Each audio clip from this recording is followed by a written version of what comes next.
Once I make sure I'm live, then I'm gonna get to going. But this video is about. Let me see. Hold on. Let me make sure I'm good real quick.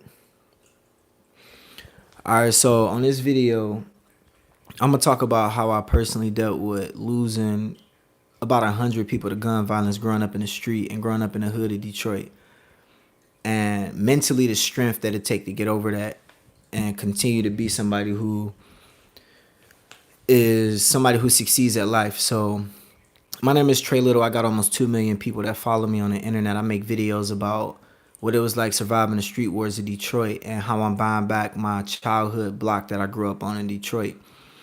And I've been all over the news. I just did a TED Talk and I get to travel and talk about it. But the reality is, I didn't get here because it was just like I was born into it or I had a family that got me into, entertainment, right? I really lost a lot to get here. My whole motivation to get where I'm at was to create a better life for myself and those around me. And it was always to survive after losing a lot of the people that was like brothers, that was like best friends. So growing up, I mean, from the early age of, I had to be like 6 when one of my first friends lost his life. And it was due to gun violence, right? And then where I grew up, it was like a war zone. So every day, in a way, you hear about people losing their life. You hear about people getting shot. You hear about all the crime that was going on. And imagine what that do to your psyche, your psychological state of mind. And it put me in a position to where emotionally I was cut off, right? Because you couldn't connect with nobody. And it made me think that one day it can happen to somebody I love or like a parent, right? And then, my dad was killed. He was shot 22 times.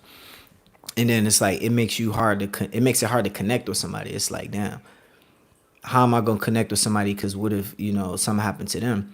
The good thing about that, I would say, is that it taught me how to be mentally strong, but emotionally it was like you become a wall, you become a stone. So when it's time to connect with somebody, like later in life, like right now, right, it make it hard to really connect with the people around you on a deeper level.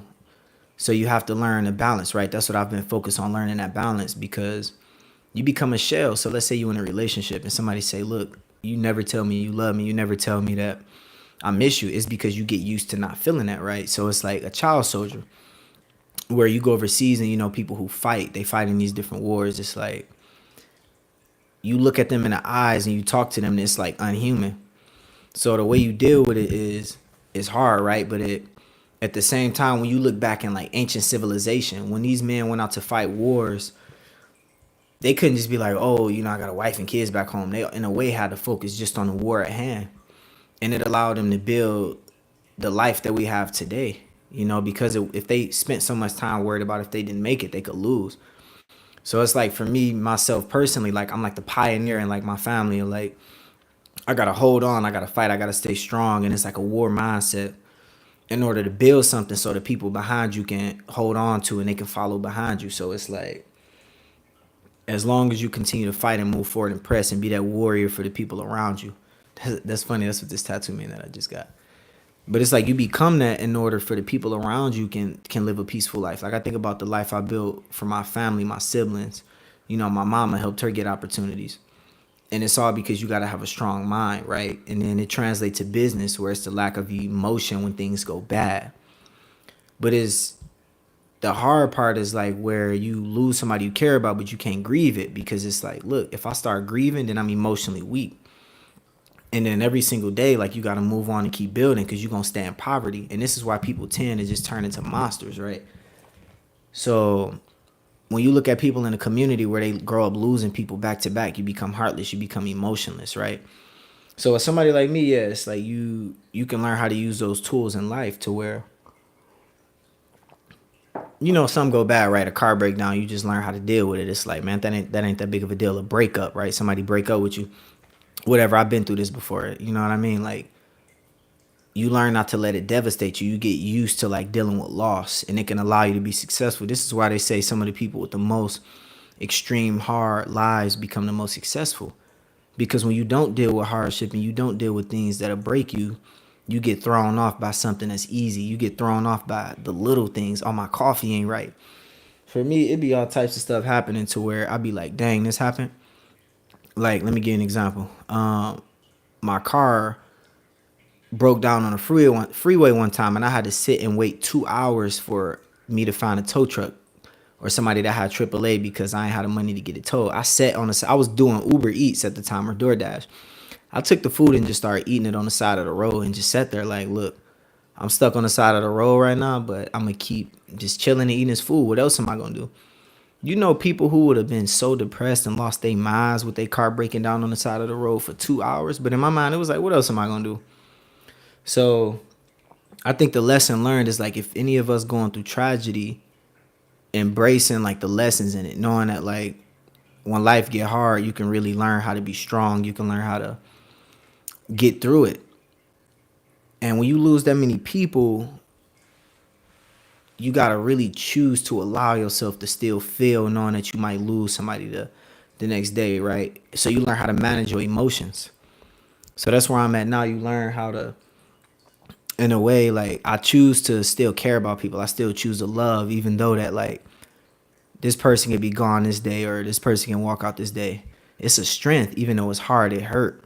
It's a strength to know that every day I'm gonna wake up and be passionate about my business, knowing that one day this can all collapse. But if it do collapse, not let it wreck me.